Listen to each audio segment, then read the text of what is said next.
تو عرض ہے مسند امام احمد حنبل کی روایت ہے، حضرت جابر ابن عبداللہ انصاری یہ حضور نبی کریم علیہ السلام کے بڑے جلیل القدر صحابی ہیں اور ائمہ اہل بیت کے استاد بھی ہیں، یہ جو نبی کریم علیہ السلام پر اپنے کرتا مبارک اور سلام بھی بھیجا تھا حضرت امام جعفر صادق کو، وہ یہی بزرگ ہیں۔ ان کے پاس پڑھنے جایا کرتے تھے۔ شاہ عبد الاقصی محدث دہلوی مشکات شریف کی شرح 4 جلدوں میں فارسی میں، اس کا نام ہے اشیاۃ اللمعات فی شرح مشکات۔ مشکات شریف کی شرح ہے، 4 جلدوں میں ہے، موٹے موٹے جلد ہیں۔ شاہ عبد الحق محدث دہلوی کو ہم نے ہر لحاظ سے پرکھا ہے، ایک پرفیکٹ مسلمان ہے جس کے عقائد پر کوئی انگلی نہیں رکھی جا سکتی، پھر جس کی تحقیق کو چیلنج نہیں کیا جا سکتا۔ آج تک جتنا مطالعہ کیا ہے ان کی کتابوں کا، جس فن پر بھی اس بندے نے گفتگو کی ہے لو کر کے چھوڑ دیا۔ وہ کہتے ہیں کہ جس حضرت جابر صادق ان کے پاس پڑھنے جایا کرتے، اس وقت وہ نابینا ہو چکے ہوئے تھے، ان کو از گلویش می گرفت اور بسوء خیش می کشید، وہ ان کے گریبان سے پکڑ لیتے تھے، اپنی طرف کھینچتے تھے اور پیشانی پر بوسہ گردن پر بوسہ لیتے تھے، گردن پر بوسہ لے کے کہتے ہیں اے پسرے رسول از تو بوئے رسول می بویم، اے نبی پاک کے بیٹے تجھ سے مجھے سرکار دو عالم صاحب کی خوشبو آتی ہے، از تو بوئے رسول می بویم۔ یہ بہت صحابہ میں بھی تقوی کے اعتبار سے مختلف کلاسز ہیں۔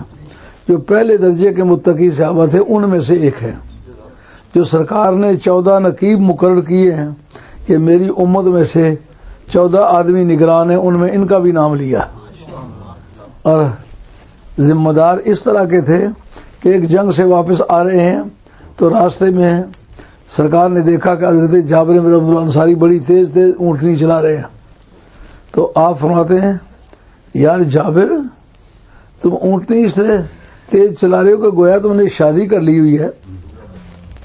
وہ نہیں حضور کو بتا سکے تھے کہ میں نے شادی کی ہے۔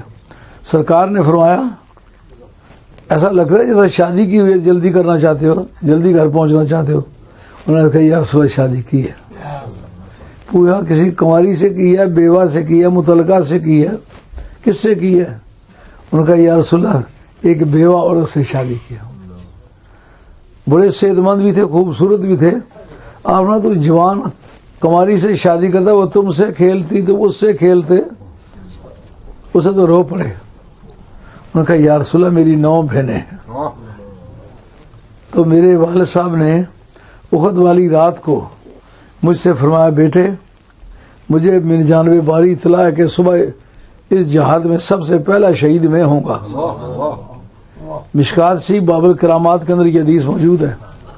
کہتے ہیں موت کسی کو علم نہیں ہوتا، کہا موت کا علم اس کو نہیں ہوتا جس کو خدا نہ دے، اگر کسی کو خدا علم دے دے تو اس کو روکنے والا بھی کوئی نہیں۔ میری اطلاع ہے کہ صبح اس جہاد میں سب سے پہلے میری موت واقع ہوگی، تو میری بیٹیاں 9 ہیں، ان کے ساتھ تو ایک ہی بیٹا ہے، ان کے ساتھ اچھا سلوک کرنا۔ یا رسول اللہ اگر میں کسی کماری عورت سے شادی کرتا تو میری بہنوں کو وہ گور گور کے دیکھتی، ان کو ٹھکراتی، تو یہ باپ کی امانت ہے میرے پاس، یہ 9 بہنیں، میں ان کی خوشی کے لیے اپنی خوشی کو ترک کرتا ہوں لیکن باپ کی وصیت کو اولیت دیتا ہوں۔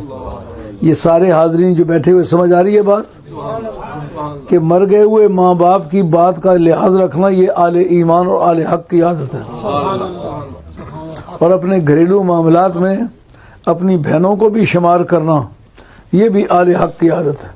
یہ سمجھنا یہ میری کچھ لگتی ہیں، میری حقدار ہیں، ان کے ساتھ میں رعایت کروں گا تو میرے ماں باپ خوش ہوں گے، یہ آل حق کی نشانی ہے۔ اگر کوئی اس کے خلاف کام کرتا تو توبہ کرے اللہ کی بارگاہ میں۔